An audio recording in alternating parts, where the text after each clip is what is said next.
Greetings, crafty friends. Welcome to another episode of Angela Shows You.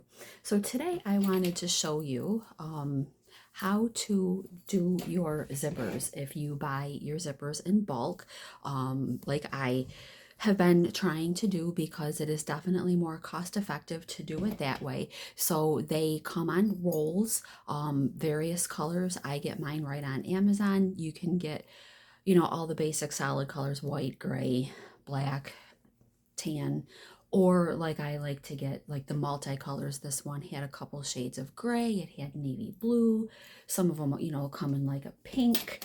So I wanted to show you, and I'm going to bring you right down to the table. Now I find that it's easiest to have my zipper laid down. You're going to want the pull.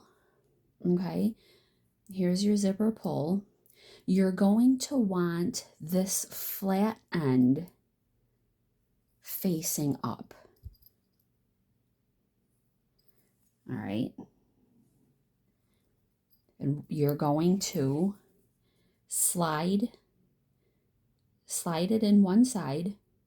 Try and keep it as close to the top as you can. You're going to take the other side and you're going to insert it just a little bit.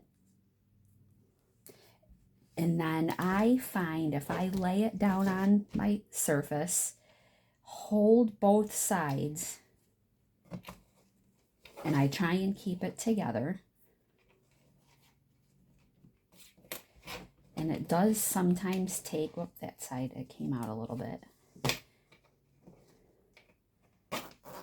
Just like that. And then you've got your zipper together. Okay, we'll do it once more. I'll do it on the white one.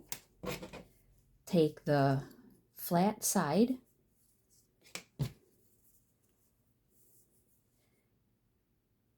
slide it on. Take your other side.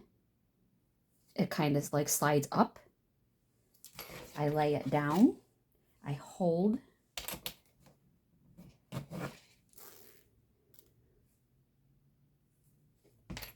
Okay, so I hope that helps you. It's once you get the hang of it, it's really simple and easy. So hopefully that helps you. It's nice to buy them this way because then you can cut the length that you need. So thumbs up, please, and keep your eye out for the next one. See you next time.